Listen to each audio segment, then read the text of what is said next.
அந்த தருணத்துல நான் ஒரு விஷயம் கூட சொல்ல வேண்டியது இருக்கு. அந்த சன் பிக்சர்ஸ் என்னுடைய மனமார்ந்த நன்றியை நான் தெரிவிச்சுக்குவேன். நன்றி.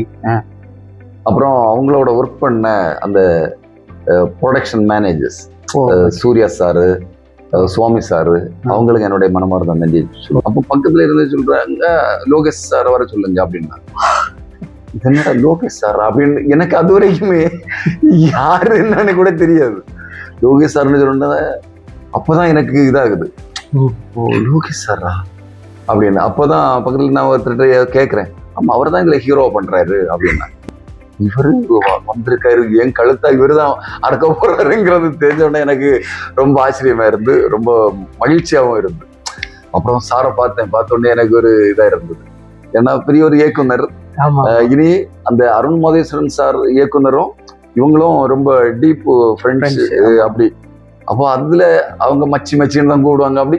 ஆனாலும் ரொம்ப நல்ல பண்றாங்க அப்படி. எனக்கு அதுல ஒரு ரொம்ப ஒரு மகிழ்ச்சியும் ஒரு ஆனந்தமும், நான் எதிர்பார்க்காத ஒரு நபர், பார்க்க முடியாதுன்னு நினைச்ச நபர் என் கூடயே ஆக்ட் பண்றான்னு சொல்லும் போது எனக்கு மிக்க மகிழ்ச்சியா இருக்கு. சுமார் 32 வருஷமா இந்த தீபம் தேட்டர்ஸ்னே பண்ணிக்கிட்டு இருக்கிறேன். இதுவரை எங்கேயுமே ஒரு நபர் வரலன்னு கேன்சல் ஆனதே இல்லை. மோசமான நிகழ்ச்சிகள் ஒருவேளை நல்லா இல்லை, அந்த நிகழ்ச்சி நல்லா இல்லைன்னா அதை அதுக்கு மேல நடத்த மாட்டேன். அது ஒரு அப்படி வராது. நான் என்னன்னா அதுக்கான முழு ஒத்துழைப்பு, முழு பயிற்சிகள்லாம் முதல்ல எடுத்துருவேன். அதை பார்த்துட்டு அவங்க தான் சொன்னாங்க, நீங்க இங்க இருக்க வேண்டிய ஆள் இல்லை, சென்னைக்கு வந்துடுங்க, அங்க உங்களுக்கு நல்ல வாய்ப்புகள் கிடைக்கும், இதுவரை மேடையில இருந்தது போல இங்க திரைக்கு வாங்க அப்படின்னாங்க. சரி அப்படின்னு சொல்லிட்டு முயற்சி பார்ப்போம் அப்படின்னு சொல்லி அங்க போகும்போது, அப்புறம் அதை நான் டைரக்டருக்கு போட்டு காட்டுறேன்னா அசிஸ்டன்ட் டைரக்டர்ஸ் சொன்னாங்க. அப்புறம் மறுநாள் ஒரு மதியம் கால் பண்ணி, நீங்க ஒரு தடவை கூட வர முடியுமா, இன்னொரு கேரக்டர் நடிச்சு காட்ட முடியும்னு கேட்டாங்க. நான் ஓகேன்னு சொல்லிட்டு போய் நடிச்சு காட்டினேன். அப்போ என்னுடைய திறன்களை அங்கே வெளிப்படுத்துறதுக்கான தளங்கள் அங்கே இருந்தது. Correct sir, correct. ஆமாம், நம்ம ஊரில் அந்த தளங்கள் இல்லை.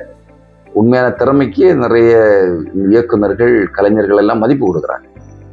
காட்டும் போதே அவர் மோன் ஆக்ட் மாதிரி தனிநபர் நடிப்பு, அதில் ஒரு 5-6 வாய்ஸ் வரும். அப்படியெல்லாம் பண்ணும்போது அவர் கட்டி பிடிச்சி என்னை ரொம்ப பாராட்டினார். பாராட்டும் போது எனக்கு அது கொஞ்சம் மகிழ்ச்சியாக இருந்தது. அப்போ இப்படி பாராட்டக்கூடிய அந்த இது எனக்கு கொஞ்சம் கூட சினிமாவில் ஒரு பூஸ்டப். ஆமா ஒரு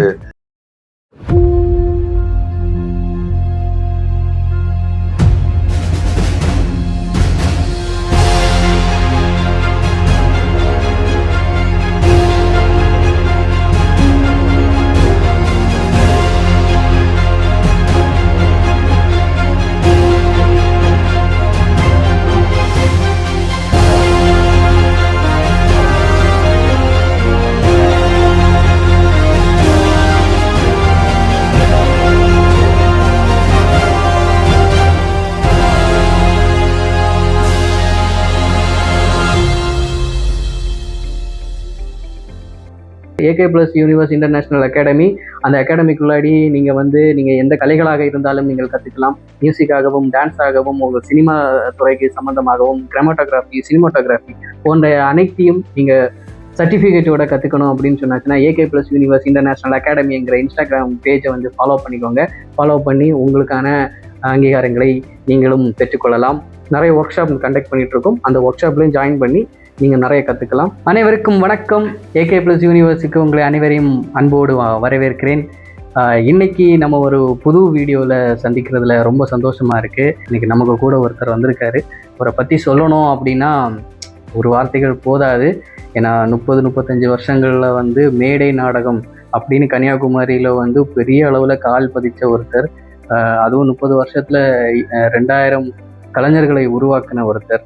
தமிழ் ஆசிரியர், முக்கியமாக சொல்ல போயாச்சுன்னா தமிழ் ஆசிரியர், ஓவிய ஆசிரியர், உதவி தலைமை ஆசிரியராக இருந்திருக்காரு. பல இடத்துல பல மனிதர்களை உருவாக்கியிருக்காரு. இன்னைக்கு அவர் ஒரு படத்தில் இன்னைக்கு ஒரு பெரிய இடத்துல கால் பதிச்சிருக்காரு அப்படின்னு சொல்லும்போது ரொம்ப பெருமையாக இருக்குது. அதுவும் இல்லை, சாருக்கு ஃபஸ்ட்டு ஒரு டாக்குமெண்ட்ரி நான் தான் பண்ணியிருக்கேன் அப்படின்னு சொல்லும்போது எனக்கு ரொம்ப பெருமையாக இருக்குது. Yes, of course the big victory short ஃபிலிமில் சாருக்காகவே ஒரு பெரிய ஒரு டிசைன் பண்ணி அவருக்கு நான் ஒரு கேரக்டர் டிசைன் பண்ணி வச்சுருந்தேன். பக்காவாக பண்ணியிருந்தார். அது பெரிய அளவில் ரீச் ஆகிருக்குன்னு சொல்லும்போது ரொம்ப மகிழ்ச்சியாக இருக்குது. இன்றைக்கி நம்மளுடைய தீபம் புலிபோஸ் சாரை மீட் பண்ணலாம். வணக்கம் சார். வணக்கம் சார் எப்படி இருக்கீங்க? நல்லா இருக்கேன். நீங்க எப்படி சரி, இருக்கீங்க? நல்லா இருக்கேன் சார். சார் சொல்லுங்க, நம்மளுடைய டிசி மூவியில் நான் வந்து ஃபீல் பண்ணது, சினிமா உலகத்தில் நம்ம கன்னியாகுமரி சார்ந்த, அது நம்ம டீம்ல இருந்து ஒருத்தர் ஃபர்ஸ்ட் டைம் நான் பார்க்கும்போது அவ்வளோ ஆச்சரியப்பட்டேன். எப்படி சார் இது எப்படி சாத்தியமாச்சு? சாத்தியம் சொல்லும்போது நான் மேடை நாடகங்கள் நிறைய ஊரில் பண்ணியிருக்கிறேன். சுமார் 2200 மேடைகள் மேலே நிகழ்ச்சிகள் பண்ணியிருக்கிறேன். பல ஆண்டுகளாக அதில் செயல்பட்டு இருக்கிறேன். நான் ஓவியாசிரியர்ங்கிறதுனால இந்த ஓவியங்கள் வரைகிறது, நாடக கர்த்தன்லாம் வரைகிறது, அப்படி எல்லா பணிகளும் நான் செய்வேன். அந்த மாதிரி இருக்கக்கூடிய காலகட்டங்களில் இவ்வளவு நாடகங்கள் நடத்தியும் இன்னைக்கு நாடகத்தினுடைய பார்வையாளர்கள் குறைஞ்சிக்கிட்டே இருக்காங்க. கண்டிப்பாக மேடைகள் கிடைக்கல. அப்போ ரொம்ப குறைவாக இருக்கிறதுனால நான் என்ன பண்ணேன்னா, சென்னையில் இந்த நிகழ்வை நடத்த முடியுமா, தமிழ்நாட்டில் மேடை நாடகங்களை வளர்த்தெடுக்க முடியுமா என்கிற ஒரு எண்ணம் என் மைண்டில் வந்தது. அதுக்காக என்னன்னா, இன்னைக்கு உள்ள காலத்துக்கு ஏற்ற மாதிரி, அதாவது இலக்கியத்தில் ஒரு வரி சொல்லுவாங்க, காலத்துக்கு ஏற்ற மாற்றம் பெறாத எந்த வடிவமும் நின்று நிலைப்பதில்லைன்னு சொல்லுவாங்க. அப்போ நான் காலத்துக்கு ஏற்ற மாற்றத்துல தான் நாடகத்தை 1994 செப்டம்பர் 2 ஸ்டார்ட் பண்றேன், தீபம் தேட்டர்ஸ்ங்கிற கலைக்குழுவா. அப்போ நிறைய மாற்றத்தோட தான் தொடங்கினேன். ஆனா இப்போ என்னன்னா, இன்னை உள்ள காலகட்டம் அந்த கர்டன் அந்த இதெல்லாம் மக்கள் விரும்புவாங்கிறதுல ஒரு கேள்விக்குறி இருந்தது. அதனால டிஜிட்டல்ல நான் அதை உருவாக்கி அப்படியே கொண்டு வந்தேன். அதை சென்னையில கொண்டு போய் நம்ம வளர்த்தெடுக்க முடியுமாங்கிறதுக்காக சென்னைக்கு போனேன். ஆனா சென்னையிலயும் அந்த வாய்ப்பு இல்லை. நான் நிறைய மேடைகள்ல போய் அணுகினேன், ஆனாலும் எங்களுக்கு அந்த இது கிடைக்கல. அப்போ பார்த்தேன், இது கொஞ்சம் இனி வேற ஏதாவது ஸ்டைல ஃபார்ம் பண்ணலாம் அப்படின்னு யோசிச்சுட்டு இருக்கக்கூடிய நேரத்துல சென்னையில சில நண்பர்கள் வந்து, நீங்க இதுல உங்களுக்கு திறமை இருக்கிறதுனால நீங்க சினிமாவில் எல்லாமே மூவ் பண்ணலாமே அப்படின்னு சொன்னாங்க. நான் நாடகம் பண்ணிட்டு இருக்கக்கூடிய காலகட்டத்திலையும் சில சினிமாக்கள்ல நான் பண்ணியிருக்கிறேன். ஊமத்துறைன்னு சொல்லிட்டு ஒரு மூவில எங்க கலைக்குழுவில் எல்லாருமே சேர்ந்து ஒரு பாட்டு சீன் எல்லாம் பண்ணியிருக்கிறோம். பண்ணியிருக்கிறேன். அதுக்கப்புறமும் சிறுவன் சாமுவேல் கண்டிப்பா அந்த படம் பண்ணியிருக்கிறேன், அலங்குன்னு ஒரு படம் பண்ணியிருக்கிறேன், அப்படி நிறைய பண்ணியிருக்கேன். அதெல்லாம் வெளியே வந்துருக்கு. அப்படி இருக்கும்போது சென்னையில் அப்போ ஒரு ஷார்ட் ஃபிலிம் எடுக்கிறதுக்காக, ஷார்ட் ஃபிலிம் இல்லை, கொஞ்சம் நிறைய ஷார்ட் ஃபிலிம்களை சேர்த்து ஒரு காமெடி நிகழ்ச்சிகளை தயாரிக்கிறதுக்காக சென்னையில இருந்து சில நண்பர்கள் இங்கே வந்திருந்தாங்க. அப்போ எனக்கு அதில் ஒரு வாய்ப்பு கிடைச்சி, என் கலை குழுவில் உள்ளவங்களுக்கும் வாய்ப்பு கிடைச்சி, அதை பார்த்துட்டு அவங்க தான் சொன்னாங்க, நீங்க இங்கே இருக்க வேண்டிய ஆள் இல்லை, சென்னைக்கு வந்துடுங்க, அங்கே உங்களுக்கு நல்ல வாய்ப்புகள் கிடைக்கும், இதுவரை மேடையில் இருந்தது போல இங்கே திரைக்கு வாங்க அப்படின்னாங்க. சரி அப்படின்னு சொல்லிட்டு முயற்சி பார்ப்போம் அப்படின்னு சொல்லி அங்கே போகும்போது சரி உட்காந்து கொஞ்சம் முயற்சி எடுத்தேன். முயற்சி எடுக்கும்போது முதல்ல எனக்கு கிடைச்சது சேரன் சார். சார் சொல்லியிருந்தீங்க, நம்ம மக்கள்கிட்ட நீங்க ஒரு வாட்டி சொன்னீங்கன்னா நல்லா இருக்கும். சேரன் சார் ஒரு ஆடிஷனுக்காக கூப்பிட்டுருந்தாங்க. அந்த ஆடிஷன்ல போய் நான் கலந்துகிட்ட நேரத்துல அவரு உங்களுடைய முழு திறமையும் காட்டுங்க அப்படின்னாங்க. ஆமா. அப்போ எனக்கு தான் முழு திறமையும் கொஞ்சம் காட்டினேன். காட்டும் போதே அவர் வந்து 3 ஆக்ட் மாதிரி தனிநபர் நடிப்பு, அதுல ஒரு 5-6 வாய்ஸ் வரும். அப்படியெல்லாம் பண்ணும்போது அவர் வந்து கட்டி பிடிச்சி என்னை ரொம்ப பாராட்டினாரு. பாராட்டும் போது எனக்கு அது கொஞ்சம் மகிழ்ச்சியா இருந்தது. அப்போ இப்படி பாராட்டக்கூடிய அந்த இது எனக்கு கொஞ்சம் கூட சினிமாவில் ஒரு ஆமாமா ஒரு ஆர்வத்தை இன்னும் கொடுத்தது. நான் ஏற்கனவே சினிமா அங்க சென்னை விட்டு ஊருக்கு வந்துடணும் அப்படின்னு நினைச்சேன். ஆனா இவங்க எப்படி பாராட்டும் போது எனக்கு அது கொஞ்சம் மகிழ்ச்சியா இருந்தது. அப்ப திறமையை மதிக்கக்கூடியவங்க நிறைய இருக்காங்கிறத புரிஞ்சுக்கிட்டேன். அதுக்கு அப்புறம் வர்றதுதான் அருண் மாதேஸ்வரன் சார், இயக்குனர். ஆமா அவரு ஒரு திறமையான ஒரு இயக்குனர். அவர்கிட்ட ஒரு வாய்ப்பு வருது. என்னுடைய ஒரு நண்பர் தான் என்ன வலுக்கட்டாயமா நீங்க அங்க போகணும்னு சொல்லிட்டு அங்க போனேன். அவங்களும் என்ன நடிக்க சொன்னாங்க. நடிச்சேன். அதை வீடியோவா பதிவு பண்ணாங்க. அப்புறம் அதை நான் டைரக்டருக்கு போட்டு காட்டுறேன்னா அசிஸ்டன்ட் டைரக்டர்ஸ் சொன்னாங்க. அப்புறம் மறுநாள் ஒரு மதியம் கால் பண்ணி, நீங்க ஒரு தடவை கூட வர முடியுமா, இன்னொரு கேரக்டர் நடிச்சு காட்ட முடியும்னு கேட்டாங்க. நான் ஓகேன்னு சொல்லிட்டு போய் நடிச்சு காட்டினேன். பிறகு அதுவும் அது போல வீடியோ எடுத்துட்டாங்க. பிறகு ஒரு 3 நாள் தாண்டி அங்கேருந்து அழைப்பு வருது, உங்களை இயக்குனர் செலக்ட் பண்ணியிருக்காரு அப்படின்னு. எனக்கு ரொம்ப மகிழ்ச்சியா இருந்தது. அப்போ என்னுடைய திறன்களை அங்கே வெளிப்படுத்துறதுக்கான தளங்கள் அங்கே இருந்தது. Correct sir, correct. ஆமா, நம்ம ஊர்ல அந்த தளங்கள் இல்லை. நம்ம எவ்வளவுதான் கஷ்டப்பட்டு எவ்வளவுதான் உழைச்சாலும் நமக்கு அதுக்கான ஒரு பெனிஃபிட் கிடைக்கலைங்க. மக்களும் அதை இவங்க இப்படி செய்யறாங்களே, அவங்கள பாராட்டணும் அந்த ஒரு எண்ணங்களும் குறைவு. அதுக்காக யாருமே பாராட்டாம இல்லை. இருந்தாலும் சென்னையில என்னன்னா திறமைக்கு மதிப்பு கொடுக்கறத நான் பார்த்தேன். உண்மையான திறமைக்கு நிறைய இயக்குனர்கள், கலைஞர்கள் எல்லாம் மதிப்பு கொடுக்குறாங்க. அது எனக்கு அங்க ஒரு ரொம்ப சந்தோஷமா இருந்து அப்படியே அந்த அழைப்பில் போனதுதான் அந்த டிசி திரைப்படம். நாங்க வந்து சினி உலகத்தை வெளியோட்டமா பார்த்துருக்கோம். சினி உலகத்துக்கு உள்ளாடி போய் எனக்கு பெரிய அளவில் எக்ஸ்பீரியன்ஸ் இல்லை. நான் போயிருக்கேன், நிறைய சினிமாஸ்க்கு பின்னாடி எல்லாம் ஒர்க் பண்ணியிருக்கேன், பார்த்துருக்கேன். ஆனால் பெரிய அளவில் எக்ஸ்பீரியன்ஸ் எனக்கு இல்லை. ஆனால் சாருக்கு வந்து ஃபர்ஸ்ட் நீங்கள் லோகேஷ் சாரை பார்த்த உடனே உங்களுக்கு எப்படி இருந்துச்சு? அது எப்படி அந்த தருணம் ஷூட்டிங் போயிருந்தேன் அப்போ. ஆனால் அவங்க இயக்குனர், உதவி இயக்குனர்கள் எல்லாமே நல்ல அன்பா நம்மளை உபசரிச்சாங்க. கண்டிப்பா சார். அது எனக்கு மிக்க மகிழ்ச்சியா இருந்தது. இந்த தருணத்துல நான் ஒரு விஷயம் கூட சொல்ல வேண்டியது இருக்கு. அந்த சன் பிக்சர்ஸ் என்னுடைய மனமார்ந்த நன்றியை நான் தெரிவிச்சுக்குவேன். நன்றி. அப்புறம் அவங்களோட ஒர்க் பண்ண அந்த ப்ரொடக்ஷன் மேனேஜர்ஸ், சூர்யா சாரு, சுவாமி சாரு, அவங்களுக்கு என்னுடைய மனமார்ந்த நன்றி சொல்லுவேன். ஏன்னா நம்மள ஒரு சிறந்த ஒரு கலைஞனா தான் ஏத்துக்கிட்டாங்க. அப்போ ஒவ்வொரு இயக்குனர், துணை இயக்குனர்கள், ப்ரொடக்ஷன் மேனேஜர், இப்படி ஒவ்வொருத்தருமே நம்ம அணுகிற அந்த அணுகுமுறைகள் எனக்கு ரொம்ப சந்தோஷமா இருக்கு. ஏன்னா நான் நாடகங்கள் நடத்த போற இடங்கள்ல எல்லாம் குடிக்க தண்ணி கேட்டா கூட கிடைக்காது. அப்படி ரொம்ப சிரமப்பட்டிருக்கேன். நான் நல்லா கஷ்டப்பட்டிருக்கேன். அது ஒரு புத்தகமா எழுதணும்னு வச்சிருக்கிறேன். நிறைய விஷயங்கள் இருக்கு, நல்லதும் இருக்கு, கெட்டதும் இருக்கு. ஆனா அங்க அப்படி கிடையாது. எனக்கு நிறைய அந்த ஒரு அவங்களுடைய இன்முகமா நம்மளை அணுகிறது, நமக்கு அங்க இன்னும் போகணும், அதுல ஈடுபடணுங்கிற ஒரு எண்ணம் நமக்கு தெரியும். அப்படி இருக்கும்போது அப்போ ஷூட்டிங் ஸ்டார்ட் பண்ணியாச்சு நைட்டு. அப்போ எனக்கு காஸ்டியூம் எல்லாம் கொடுத்துருந்தாங்க, எல்லாமே போட்டு அப்படியே உட்கார்ந்துருந்தேன். ஒரு சீன் முதல்ல இந்த அதுல வந்து மூவில வரும், தலையை கட் பண்ண மாதிரி வரும். அப்படி வரும்போது நான் அந்த ரூம்ல இருக்கிறேன். அதுக்கான எல்லா கேமரா ஆங்கிள் எல்லாம் கரெக்ட் பண்ணிட்டாங்க. அப்போ பக்கத்துல இருந்து சொல்றாங்க, லோகேஷ் சார் வர சொல்லுங்க அப்படின்னா. லோகேஷ் சார்னு சொல்றது அப்பதான் எனக்கு இதாகுது, ஓ லோகேஷ் சாரா அப்படின்னு. அப்பதான் பக்கத்துல நான் ஒருத்தர் கேட்கிறேன், ஆமா அவர் தான் இதுல ஹீரோவா பண்றாரு அப்படின்னா. எனக்கு தூக்கி வாரி போட்டது. ஏன்னா நான் சென்னைக்கு போகும்போது என்னுடைய நண்பர்கள் என்ன சொல்றாங்கன்னா, நீங்க ரொம்ப திறமையான ஆளு, நாடகங்கள்லாம் ரொம்ப பண்ணியிருக்கிறீங்க, அதனால நீங்க பெரிய இயக்குனர்களை சந்திக்கணும், அதுல குறிப்பா லோகேஷ் கனகராஜ் சாரை பாருங்க, அருண் மாதேஸ்வரன் சாரை பாருங்க, இப்படின்னு வரிசையா லிஸ்ட் போடுறாங்க. நான் போய் என்னன்னா, இவங்க எல்லாம் எங்க இருப்பாங்க, எப்படி இருப்பாங்க, இவங்க எல்லாம் நம்மகிட்ட பேசுவாங்களாங்கிற ஒரு எண்ணம் எங்க மைண்ட்ல இருந்துட்டே இருந்தது. சரி அப்படியே யோசித்தேன், அவங்களெல்லாம் பார்க்க முடியாது, சரி நம்ம சின்ன சின்ன இயக்குனர்களை பார்க்கலாம் அப்படின்னு நினைச்சிட்டு இருக்கக்கூடிய நேரத்துல இவரு வந்திருக்காரு, என் கழுத்தா இவருதான் அடக்க போறாருங்கிறது தெரிஞ்ச உடனே எனக்கு ரொம்ப ஆச்சரியமா இருந்து, ரொம்ப மகிழ்ச்சியாகவும் இருந்து. ஏன்னா பெரிய ஒரு இயக்குனர். இனி அந்த அருண் மாதேஸ்வரன் சார் இயக்குனரும் இவங்களும் ரொம்ப டீப் ஃப்ரெண்ட்ஸ் அப்படி. அப்போ அதுல அவங்க மச்சின்னு தான் கூடுவாங்க அப்படி. ஆனாலும் ரொம்ப நல்ல பண்றாங்க. அப்படி எனக்கு அதுல ரொம்ப ஒரு மகிழ்ச்சியும் ஒரு ஆனந்தமும், நான் எதிர்பார்க்காத ஒரு நபர், பார்க்க முடியாதுன்னு நினைச்ச நபர் என் கூட ஆக்ட் பண்றாருன்னு சொல்லும் போது எனக்கு மிக்க மகிழ்ச்சி இருக்கு. ரொம்ப சந்தோஷம் சார். அண்ட் இன்னொரு மேட்ரு, லோகேஷ் சார் உங்ககிட்ட என்ன சொன்னார், ஏதாவது பேசினாரா? லோகேஷ் சார், நான் என்னன்னா முதல்ல லோகேஷ் சார் எல்லாம் இது ஒரு பெரிய இயக்குனர் தான், ஆனா அவங்கள நம்ம பார்க்க முடியுமா, அவங்க எப்படி கொடூரமா இருப்பாங்களா, அப்படியே ஒவ்வொருத்தரும் ஒவ்வொரு விதமா இருப்பாங்க இல்லையா அப்படின்னு நினைச்சேன். அவரு அந்த சீன் கழுத்தை கட் பண்ற சீன் முடிச்சுட்டு போயிட்டாரு. அவரு போயிட்டாரு. நாங்க அப்படியே அந்த ரூம்லயே இருக்கிறேன். அப்படி இருக்கக்கூடிய நேரத்துல கொஞ்சம் தாண்டி திடீர்னு வேகமா வர்றாரு. வந்து எங்கிட்ட வந்து, சார் உங்களுக்கு எதுவும் பாதிப்பு ஒண்ணும் இல்லையே?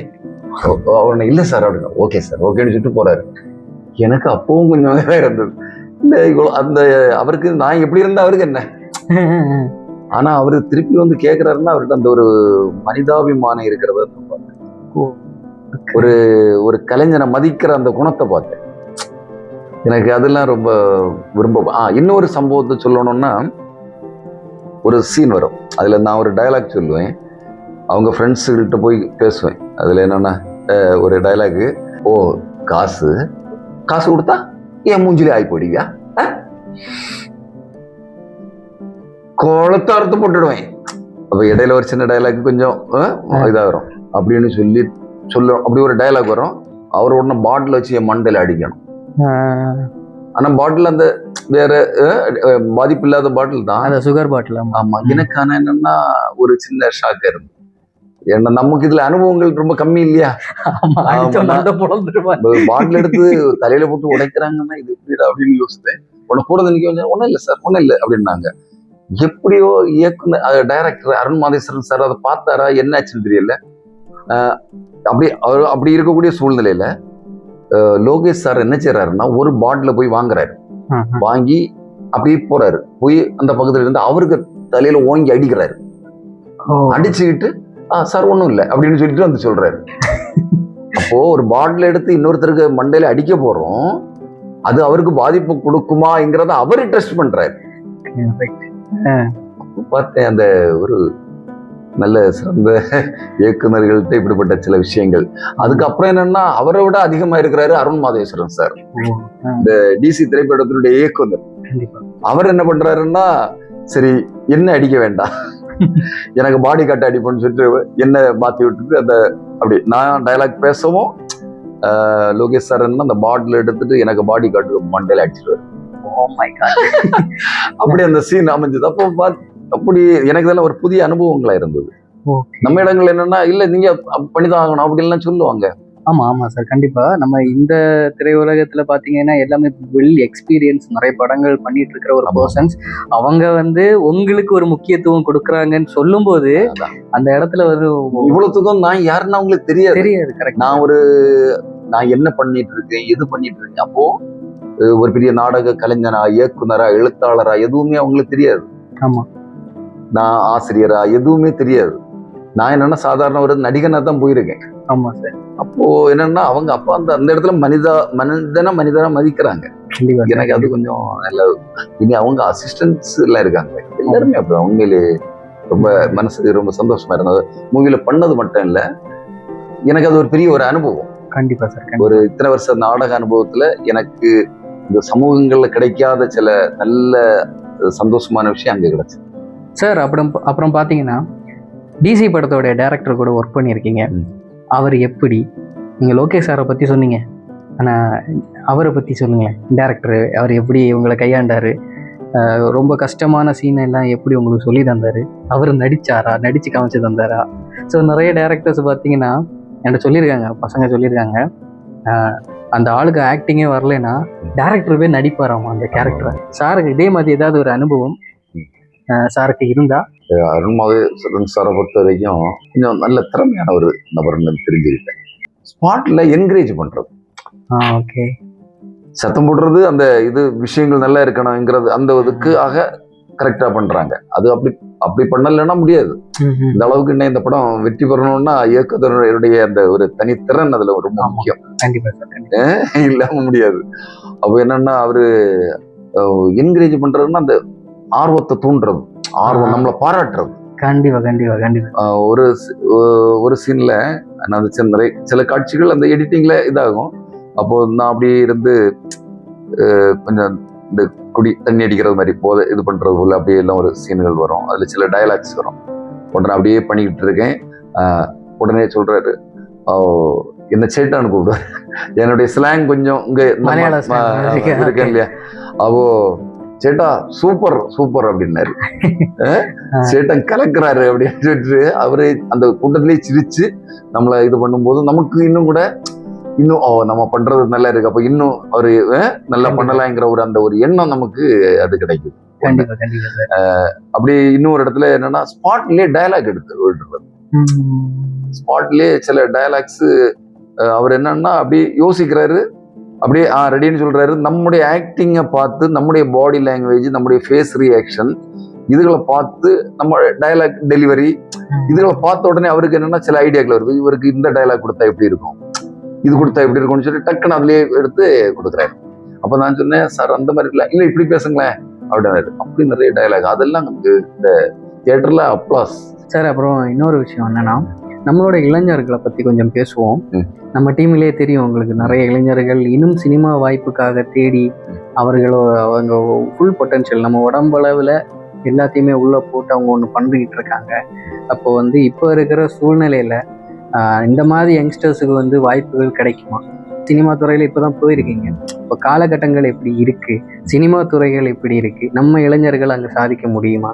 ஏன்னா நிறைய இளைஞர்கள் இன்னும் போராடிக்கிட்டு இருக்காங்க. ஒரு சினிமாவில் ஒரு வாய்ப்பு கிடைச்சிடாதா, நம்ம ஒரு படம் பண்ணிட மாட்டோமா அப்படின்னு இருக்காங்க. ஸோ அவங்களுக்கு உங்களுடைய ஆன்சர் என்ன? எனக்கு தெரிஞ்ச அளவுல என்னன்னா, நல்ல திறமை எங்க மதிப்பு கொடுக்குறாங்க. கண்டிப்பா. அது நான் கண்ணால தெரிஞ்சுக்கிட்டேன், நேரிலே பார்த்துட்டேன். திறமையானவங்களுக்கு அங்க மதிப்பு மரியாதை நிறைய இருக்கு. அந்த எந்த நாடு, எந்த மாநிலம், எந்த மாவட்டம், அந்த ஜாதியா இந்த ஜாதியா அந்த மதமா இந்த அங்க கலைஞன், அவ்வளவுதான். எனக்கு அந்த கலை உலகம் சென்னையை பொறுத்த வரைக்கும் நான் வேற எப்படி இருக்குன்னு தெரியாது. என்னுடைய பார்வையில நான் இதுவரை பார்த்தது கிடைச்ச அனுபவங்கள்ல அந்த கலைக்கு முக்கியத்துவம் கொடுக்குறாங்க. கலைஞர்களை மதிக்கிறாங்க, கலைஞர்களை பாராட்டுறாங்க, அவங்கள டெவலப் பண்றாங்க, அவங்கள்ட்ட இருக்க திறமையை வெளியே கொண்டு வர்றாங்க. அப்படியே நான் பார்த்தேன். ஏன்னா இதுல வந்திருக்கக்கூடிய நிறைய கலைஞர்கள் எல்லாம் அப்படி எல்லாரையுமே அப்படி அப்படி பார்த்து யோசித்து சிந்திச்சு அவங்கள பேச வச்சு நடிக்க வச்சு அப்படியே எடுக்கிறாங்களே. நீங்க இந்த ரொம்ப பெரிய வசதி அப்படின்னு நம்ம இல்லை ஏழையா பணக்காரனா அதை பற்றி ஒன்றும் அவங்களுக்கு அதெல்லாம் பிரச்சனை கிடையாது. அதாவது சார் சொல்றது திறமைக்கான அங்கீகாரங்கள் இருக்கு இருக்கு இருக்கு ஆனா நம்ம தேடுற இடம் சரியில்லாம. ஆனா என்னன்னா நமக்கு ஒரு சின்ன இது உண்டு. நம்ம கன்னியாகுமரி மாவட்டத்தை பொறுத்த வரைக்கும் சென்னையில இருந்து கொஞ்சம் தொலைவுல இருக்கு. ஆமா. அதனால நம்ம ஈஸியா அங்க போயிட்டு வர்றது கொஞ்சம் சிரமமான விஷயங்களா இருக்கு. ஆமா ஆமா. இனி இங்க உள்ள மக்களுடைய அந்த பேச்சு மொழி அந்த ஸ்லாங் அது கொஞ்சம் டிஃப்ரெண்ட். அது அங்க ஆனா ரசிக்காங்க, சென்னையில ரசிக்கிறாங்க. பட் சினிமாவுக்கு சில திரைப்படங்களுக்கு அது ஒத்து வராமலும் இருக்கும். ஆனா அதுல சிலவங்க டப்பிங் கொடுத்து சேஞ்ச் பண்ணுவாங்க, சிலவங்க மாத்தி விடும். நான் நிறைய மாத்தி விட்டேன். இங்க பேசுறது ஒண்ணு, நான் அங்க கொஞ்சம் கூட வித்தியாசமா பேசுவேன், அப்படியே பண்ணிடுவேன்.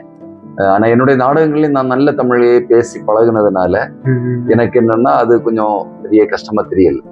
இப்ப இதுலயும் என்னுடைய குரல் தான் கொடுத்துருக்கிறேன், டிசிலயும் என்னுடைய குரல் தான். ஏன்னா இப்போ அதே நேரத்துல நம்ம அங்க எங்க அம்மா அப்பா பேசுற அதே ஸ்லாங்க நாங்க கொண்டு பேசுறதுன்னா சரியா அப்படியே கொஞ்சம் மாத்தி கொடுத்தேன். அப்ப இளைஞர்களுக்கு நான் என்ன சொல்றேன்னா, நல்ல திறமையான இளைஞர்கள், நல்ல உங்களுக்கு அதுல சாதிக்கணும்னு நினைச்சா சென்னை போல. சார் இப்போ வந்து எங்களுக்கு எங்கள் டீம் சார்லேயே சொல்லுவேன், சார் வந்து ஒரு பெரிய எக்ஸாம்பிள். எங்கள் அப்பா ஒரு ரைட்டராக இருக்கும்போது அப்பாவுக்கு முன்னாடியே சார் வந்து ஒரு கலைஞனா தென்பட்டவர். உங்க அப்பா நாங்க எல்லாம் இந்த நாஞ்சில் நாதம் கலரி அந்த கலைக்குழுக்கள்ல நான் இப்ப தீபம் தேட்டர்ஸ் நிறைய நிகழ்ச்சிகள் பண்ணிட்டு இருந்தேன். அப்ப நாஞ்சில் நாதம் அங்க நிகழ்ச்சிகள் வருவாங்க, அங்க சில பயிற்சிகள் கொடுக்கறதுக்கு நான் போயிருக்கிறேன். உங்க அப்பாவெல்லாம் நிறைய சந்திச்சிருக்கிறேன். அதான் எங்க அப்பாவே இருக்கும். ஆமா, அப்பா முன்னாடியே இல்ல ஸ்டேஜ்ல எங்க அப்பாவே ஒரு மேடை நாடக கலைஞர், அப்புறம் மேடை எழுத்தாளர். அவருக்கு கூட டிராவல் பண்ணிட்டு இருக்கும்போது சாரு வந்து எங்க அப்பாவோட சீனியர். அவருக்கு நான் ஒரு டாக்குமெண்ட்ரி பண்ணது எனக்கு ஒரு பெருமையான விஷயம். சார் இப்போ வந்து ஒரு ஃபிலிம் ரேஞ்சில் வந்து ஒரு போயிருக்காரு அப்படின்னு சொல்லும் போது நம்ம டீமுக்கு ரொம்ப பெருமையா இருக்கு சார். அண்ட் இன்னொரு விஷயம் என்னன்னா, நம்ம கொஞ்சம் இதெல்லாம் கொஞ்சம் ஸ்டாப் பண்ணிட்டு நம்ம சாரோடைய சைடு வருவோம். சாருக்கு இந்த ஒரு ஸ்பார்க் எங்க இருந்து ஸ்டார்ட் ஆச்சு?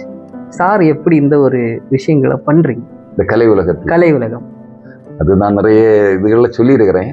சில திருப்பி சொல்லும்போது போர் அடிக்குமாங்கிறது தெரியல. இல்ல சார், நம்ம சேனலுக்கு முதல்ல நம்ம சேனலுக்கு ஃபர்ஸ்ட் இல்ல, நான் என்னுடைய 2ஆம் வகுப்புல ஒரு சின்ன ஒரு சம்பவம். ஒரு பள்ளிக்கூடத்துல வித்தியாசங்கள் பார்ப்பாங்க தெரியுமா, பணக்காரன் ஏழைங்கிற அந்த இதெல்லாம் அந்த காலகட்டங்கள்ல இருந்தது. அப்போ ஒரு மாறுவேஷ போட்டிக்கு போயிருந்தேன். அப்போ என்னன்னா, எங்க அப்பா எனக்கு அந்த மாறுவேஷ இது சொல்லி கொடுத்தாங்க. அதை தெரிஞ்சுக்கிட்டு நான் ஸ்கூலுக்கு போயிருந்தேன். அந்த நேரம் அப்பா அங்கே கிடையாது, வெளியே ஊருக்கு வேலைக்கு போயிடுவாரு. அப்படி இருக்கக்கூடிய நேரத்துல அந்த 7 வயசுல அது ஒரு பிச்சைக்கார வேஷம். அப்ப அதுக்கு என்ன பண்ணணுங்கிறது எனக்கு தெரியல. ஆனா அப்பவே நான் சிந்திக்க ஆரம்பிச்சிருக்கேன். பிச்சைக்காரன் என்னன்னா, ஒரு கிழிஞ்ச வேஷ்டி கட்டி இருப்பான், ஒரு கிழிஞ்ச ஷர்ட்டை போட்டிருப்பான், தாடி எல்லாம் அப்படி இருக்கும், கையில ஒரு சின்ன ஒரு கோல் இருக்கும், அடுத்து ஒரு சின்ன தட்டு இருக்கும், அதுவும் டேமேஜ் ஆகிருக்கும் என்கிற மாதிரி ஒரு தாட்டு என் மைண்ட்ல இருக்கு. அப்போ நான் என்னன்னா, அதே மாதிரி நான் அந்த திங்ஸ் எல்லாம் எடுத்துட்டு அங்க போனேன். ஸ்கூல்ல போகும்போது என்னை யாருமே கண்டுக்கல. ஒரு மேக்கப் ரூம் இருந்தது, ஒப்பனை அறை. அதுல என்னன்னா, மற்ற ஆசிரியர்கள் எல்லாம் என்னன்னா அந்த பிள்ளைகள் எல்லாம் மேக்கப் பண்ணி ரெடி பண்ணிட்டு இருக்காங்க. ஆனா என்ன யாருமே கண்டுக்கல. ஏன்னா நான் அந்த நேரத்துல சமூகத்துல கொஞ்சம் ஏழையான ஒரு சூழ்நிலையில இருந்தவர். அப்படி இருக்கும்போது நான் அதை ஆடியன்ஸ் மத்தியில வந்துட்டேன். சரி, நமக்கு இது ஒத்து வராது, வேண்டாம் அப்படின்னு சொல்லிட்டு என்ன செய்துட்டேன், ஆடியன்ஸ் மத்தியில வந்து உட்கார்ந்துருந்தேன். அங்க இருக்கும்போது நான் 2ஆம் வகுப்பு, இந்த 4ஆம் வகுப்பு 5ஆம் வகுப்பு பசங்க எல்லாம் என்ன பண்ணிடுவானுன்னா, டேய் பிச்சைக்காரா எலும்பி போடா, டேய் பிச்சைக்காரா அங்க போடா, போய் நடிடா போடா அப்படின்னு சொல்லிட்டு என்ன அங்க உட்கார விடல, ரொம்ப போட்டு தொல்லை பண்ணிட்டே இருந்தாங்க. அப்ப எனக்கு என்னடா பண்றது, அங்கேயும் இருக்க அங்கேயும் யாரும் கண்டுக்க மாட்டேங்கிறாங்க, இங்க வந்து உட்காரவும் விட மாட்டேங்கிறாங்கன்னு சொல்லிட்டு நான் திருப்பியும் அந்த ஒப்பனை அறைக்கு போனேன். போய் நானே அந்த ட்ரெஸ் எல்லாம் மாட்டிக்கிட்டு, நானே அந்த குமிக்கிரின்னு சொல்லும் தெரியுமா, கறி அதெல்லாம் எடுத்துட்டு போயிருந்தேன். அதெல்லாம் நான் இப்படி நானே ஒட்டி தண்ணி எல்லாம் அப்படி தொட்டு இப்படியே ஒட்டிட்டு அப்படி உள்ள போயிட்டேன். அது என் பேரை கூப்பிடும்போது உள்ள போயிட்டேன். போய் அந்த சின்ன ஒரு டயலாக் இருந்து மலையாளத்துல ஒரு டயலாக், அது ஒரு டயலாக் இன்னும் என் ஞாபகத்துல இருக்கு. எந்தா ஐயா வல்லதும் தரணே, ஐயோ இது வல்லதும் தரணே அப்படின்னு சொல்லிட்டு கேட்பேன். ஆனா யாரும் கொடுக்க மாட்டாங்க. உடனே அந்த நடுவர்கள் இருக்காங்க இல்லையா, அவங்கள்ட்ட போய் கேட்பேன். கேட்டுட்டு உடனே நானே இன்னொரு டயலாக் பேசுவேன். எந்தா போகுന്ന இடத்தில் வல்லதும் கிட்டணுண்டோ அப்படின்னு நானே இன்னொரு டபுள் ஆக்ட் மாதிரி பண்ணிட்டு உடனே இது எங்க அப்பா சொல்லி கொடுத்த டைலாக். அப்ப நான் உடனே சில தண்டிகள் வல்லதும் தரும், நம்மளே தண்டுறது. அப்ப தண்டிகள் வல்லதும் தரும்னு சொன்ன உடனே அங்க எல்லாம் சிரிச்சாங்க. சிரிச்சுட்டு நானும் அப்படியே முடிச்சுட்டு வந்துட்டேன். ஆனா பரிசு கிடைக்கணும்ல சிந்தனை எனக்கு இல்லை. ஆனா பிறகு பரிசு கொடுக்கும் போது என்ன கூப்பிட்டு செகண்ட் பிரைஸ் கொடுத்தாங்க. எனக்கு ஆச்சரியமா போச்சு. பரவாயில்லையே, அப்போ எங்கிட்ட ஒரு திறமை இருக்கும் அப்படின்னு நினைச்சு அதுல இருந்தே என்ன அப்படி அந்த கலை சம்பந்தமான சிந்தனைகளுக்கு என்ன தூண்டி விட்டது. அப்புறம் நிறைய விஷயங்கள், சம்பவங்கள், எனக்கு நிறைய அனுபவங்கள்னு சொல்லும் போது என்னுடைய கலைத்திறனை வெளியே கொண்டு வர்றதுக்கு நான் நிறைய முயற்சி பண்ணேன். ஆனா நிறைய அது வெளியே வராம தடுத்த சம்பவங்கள் நிறைய. அது ஊர்கள், சமூகம், நட்பு வட்டாரம், பள்ளிக்கூடம், ஆசிரியர்கள், அடுத்தது அப்படியே அது அந்த ஏழை பணக்காரன் அந்த ஒரு இது, இப்படிப்பட்ட சில சம்பவங்கள் எல்லாம் என் மைண்ட்ல நிறைய உண்டு. அதுல இருந்து நான் ரொம்ப பாதிக்கப்பட்டது மாதிரி இருந்து, அப்ப எதுல இருந்து எப்படியாவது நம்ம திறமையை வெளியே கொண்டு வரணுங்கிறது என்னுடைய மைண்ட்ல ஓடிட்டே இருந்து. அப்படி இருக்கும்போது சினிமாவுக்கு அப்பவே என்னன்னா இந்த சின்ன கார்டு ஒன்று தெரியுமா, போஸ்டல் கார்டு, அதுல எழுதி போடுவேன். என் போட்டோ எல்லாம் ஒட்டி இந்த பாகினி ஸ்டுடியோ இதுக்கெல்லாம் போடுவேன். வாய்ப்பு நான் நடிக்க ஆசைப்படுகிறேன் அப்படின்னு யாரும் எதுவுமே கண்டுக்க மாட்டாங்க. அப்புறம் அந்த 15-16 வயசுல ஒரு தடவை தக்கலையில ஹையர் செகண்டரி 11ஆவது படிக்கும் போது இந்த கன்செஷன் சொல்லுவோம் தெரியுமா, கன்செஷன் சொல்லுவோம் பஸ்ல எல்லாம். பஸ் அதுக்கு பேர் என்ன, பஸ்ல நம்ம பாஸ் மாதிரி. அப்ப அதுல போட்டோ ஒட்டி இருக்கணும். அப்ப போட்டோ ஒட்டி ஹெட் மாஸ்டர் கையெழுத்து வாங்கணும். நாங்க கையெழுத்து வாங்க ஹெட் மாஸ்டர் போகும்போது அங்க அசிஸ்டன்ட் ஹெட் மாஸ்டர் சொல்லுவாரு, டேய் உன்னை பார்த்தா சினிமா ஸ்டார் மாதிரில இருக்காரு அப்படின்னாங்க. உடனே என் மைண்ட்ல என்னன்னா, ஓ நான் சினிமா ஸ்டார் மாதிரி இருக்கேனா அப்படின்னு வீட்டுல வந்து கண்ணாடியை திருப்பி பார்த்துட்டு திருப்பியும் எழுதி போடுறேன்.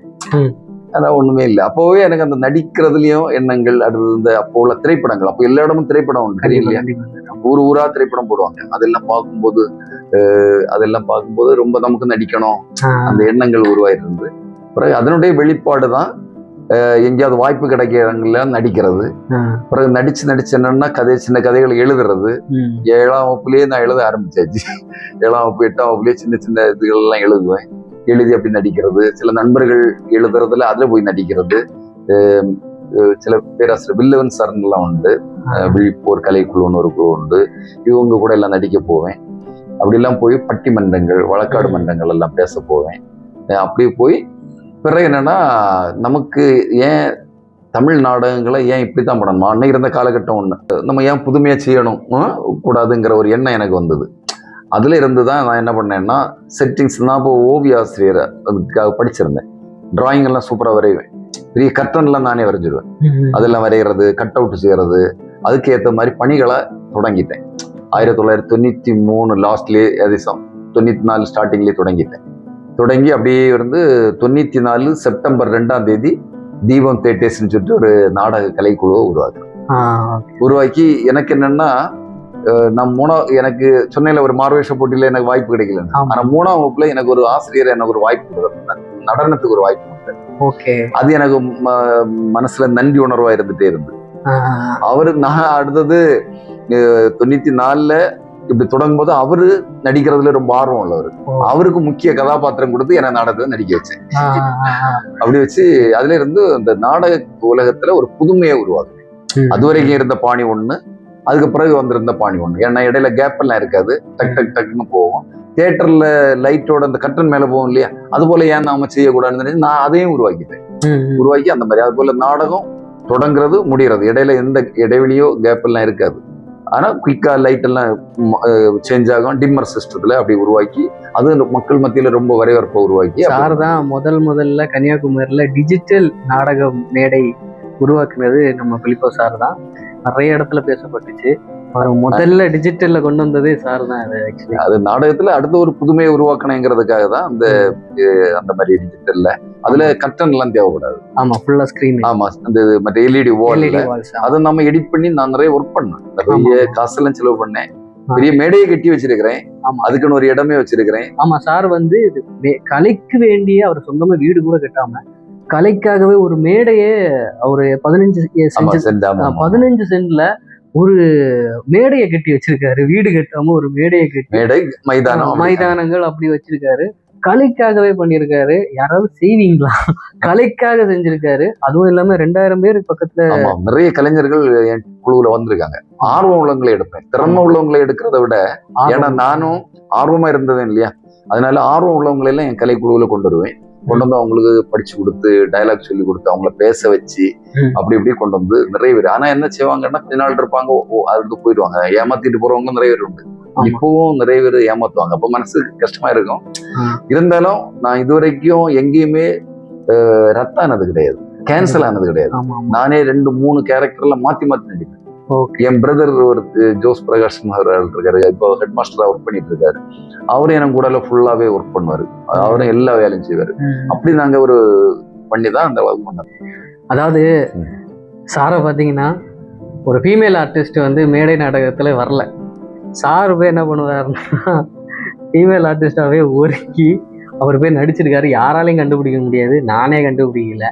அப்படி ஒரு நிகழ்வு ஒன்று நடந்திருக்கு. சார் என்ன சார் சொல்றீங்க? அதெல்லாம் அதாவது என்னன்னா, நம்ம நாடக ஒரு கம்பெனி மாதிரி வச்சு நாடகம் நடத்திட்டு இருக்கோம்னா அதனுடைய முழு இது நம்ம தான் பொறுப்பு, நம்ம தான் எடுத்துக்கணும். ஆமா சார். அதனால எல்லாத்துலயுமே நம்ம தயாரா இருக்கணும்.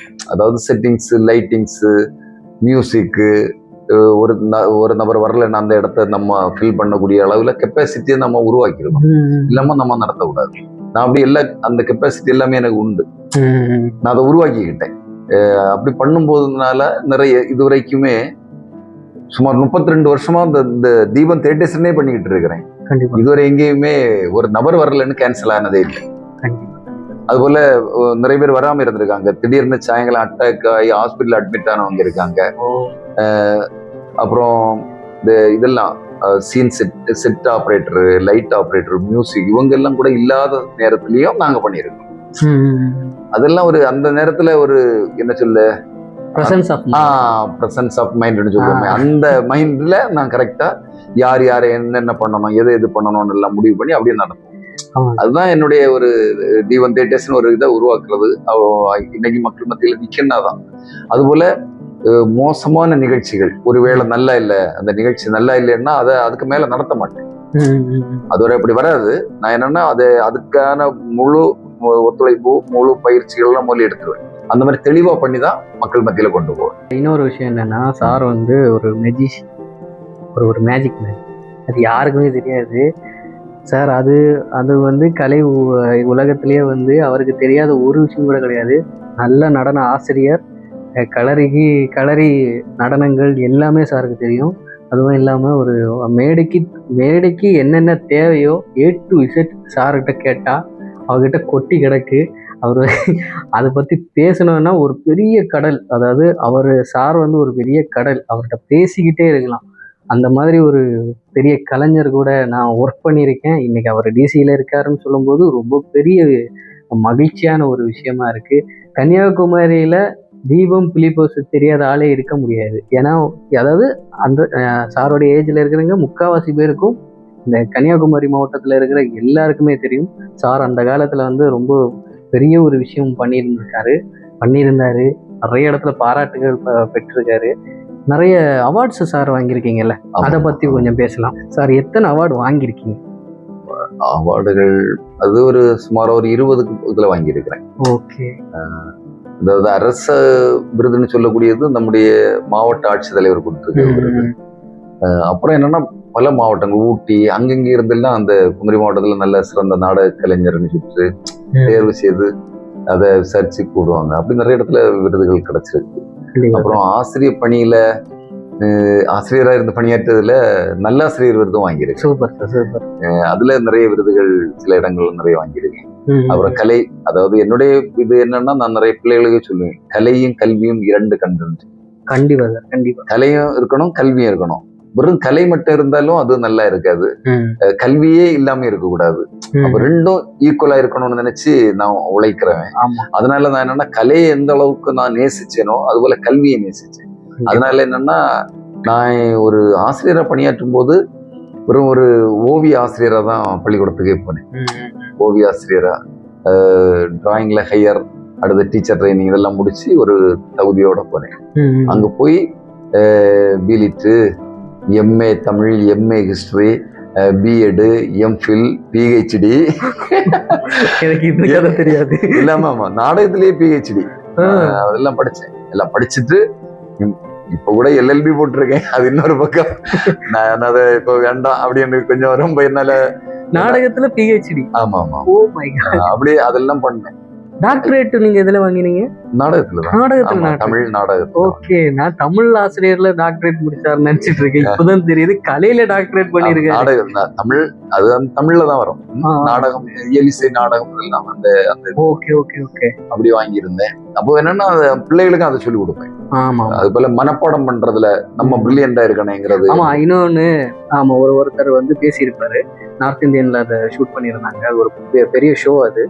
அதுல வந்து எத்தனை 90 நொடிகள்ல என்ன சார் பேசி 195 உலக நாடுகள், உலகத்துல இருக்கக்கூடிய நாடுகள் 195 நாடுகள், 195 நாடுகளை வந்து 90 நொடிகள்ல வந்து அந்த ஒரு வீடியோல வந்து சொல்லியிருந்தாங்க. ஆனா சாரு 84 செகண்ட்ல நொடி, அதாவது செகண்ட்ஸ், 84 செகண்ட்ல அவ்வளோ நாடையும் சொல்லி பண்ணியிருக்காரு. அது பெரிய அளவுல பாராட்டக்கூடிய ஒரு விஷயம். सेकंड के अंदर आपको जी सर विश्व भर में जितनी कंट्रीज उनका नाम बोलना पड़ेगा। जी सर। ए भैया घड़ी चला दो, रेडी, और आपका समय शुरू होता है अब।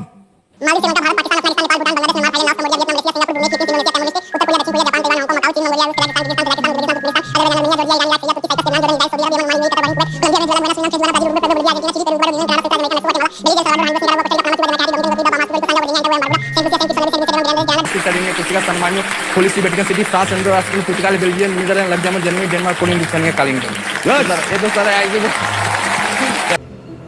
ஒரு தொலைக்காட்சி நிகழ்ச்சியில் ஒரு அன்பு சகோதரர் உலக நாடுகளின் பெயர்களை மனப்பாடமாக சுமார் 90 வினாடிகளில் நடிகர் அமிதாப் பச்சனுடைய முன்னிலையில் கூறியிருந்தார்.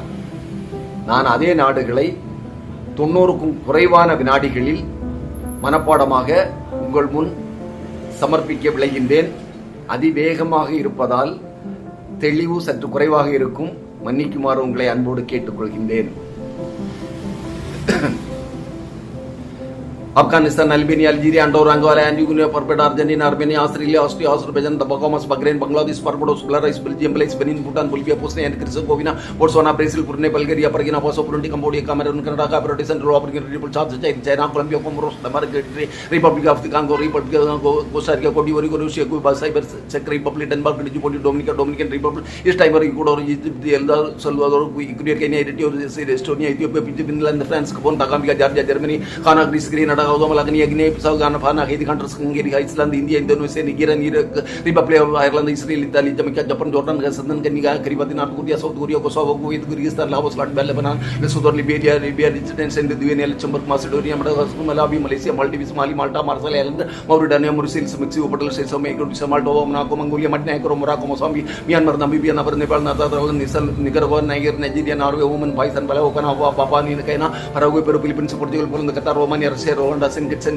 Lucius, and Vincent, Kirinas, Samoa, San Marino, Salmon, Prince, Saudi Arabia, Senegal, Serbia, Seychelles, Singapore, Slovakia, Slovenia, Salmon Islands, Somalia, South Africa, Spain, Sri Lanka, Sudan, Sudan, Switzerland, Switzerland, Sweden, Syria, Taiwan, Tajikistan, Tanzania, Thailand, Uganda, Nedad, and Tobago, Tunisia, Turkey, Turkmenistan, Ukraine, Uganda, United Arab Emirates, United Kingdom, United States of America, Mania, Vatican City, Venezuela, Vietnam, Yemen, Zambia, Zimbabwe. நன்றி.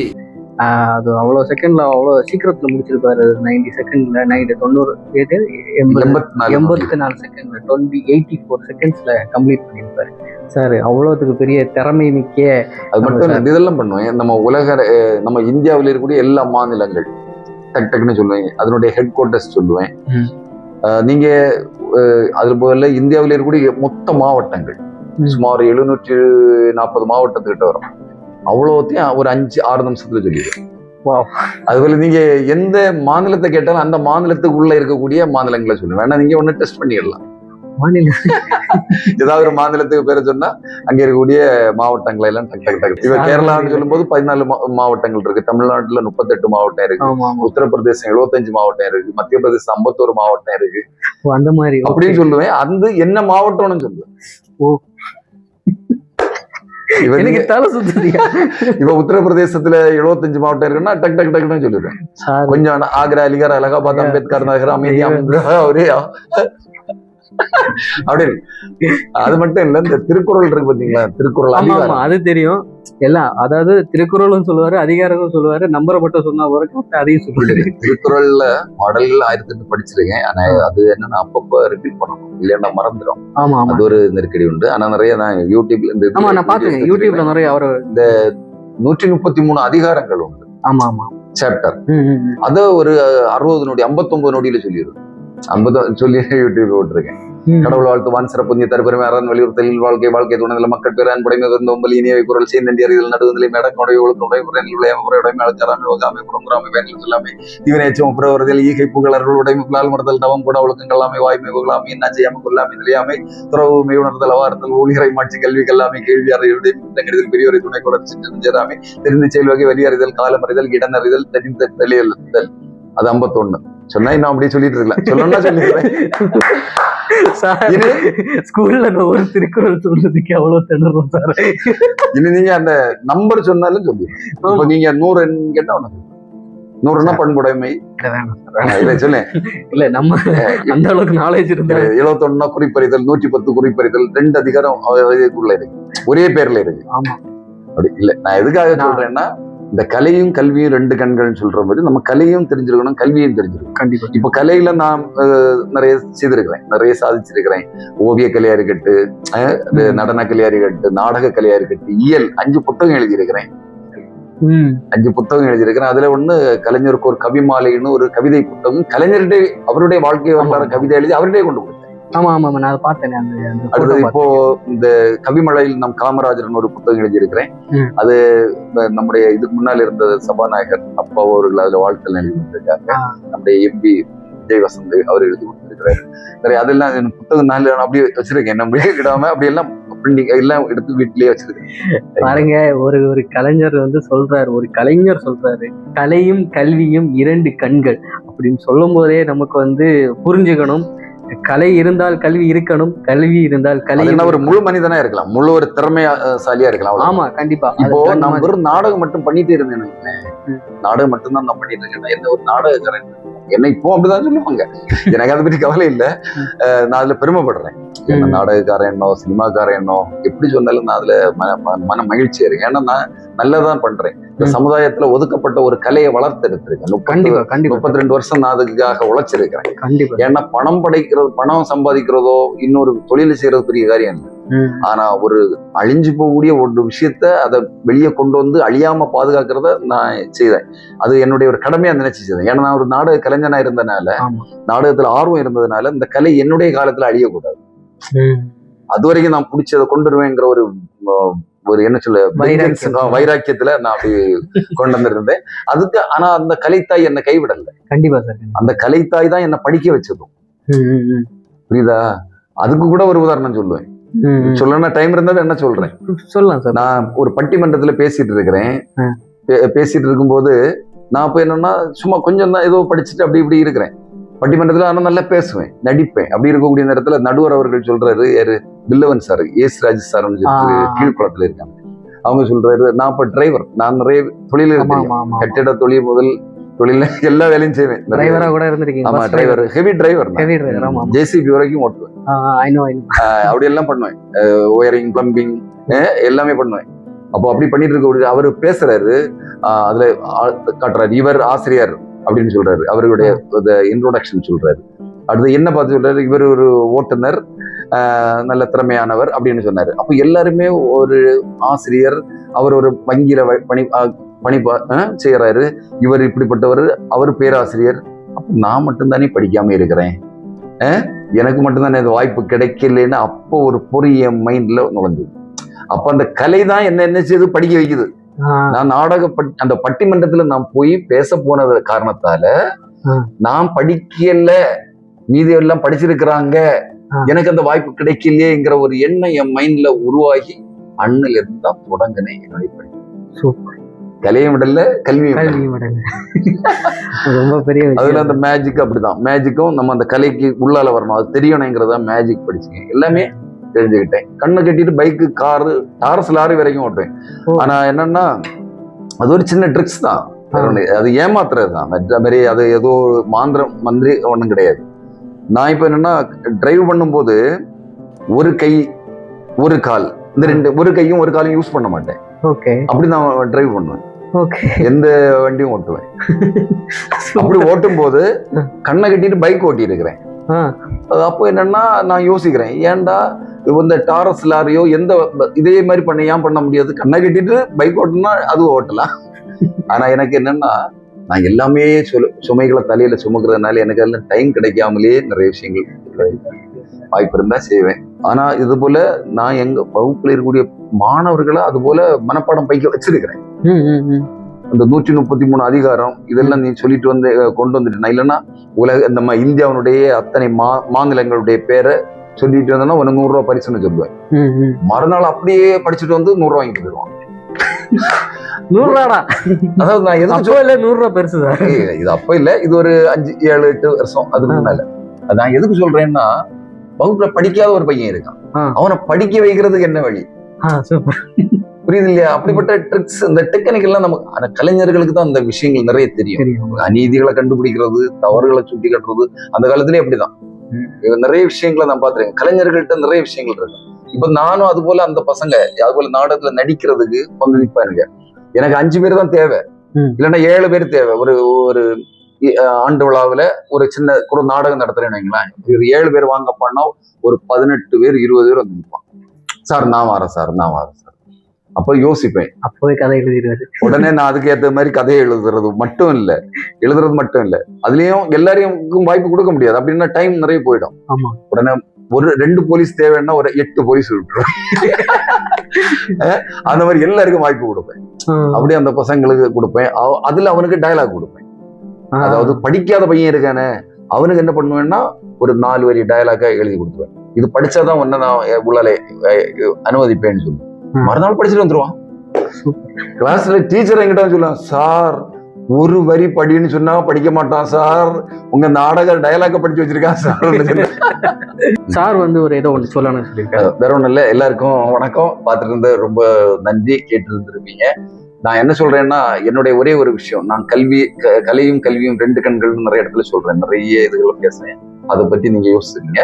அதுக்கப்புறம் என்னன்னா, என்னை பொறுத்த வரைக்கும் நான் சொல்றேன், இந்த உலகத்துல படைக்கப்பட்ட மனிதர்களுக்கெல்லாம் ஒரே அளவுல தான் அறிவை ஆண்டவன் கொடுத்துருக்கான். அதை பயன்படுத்துறதும் பயன்படுத்தாததும் நம்ம கையில தான் இருக்கு.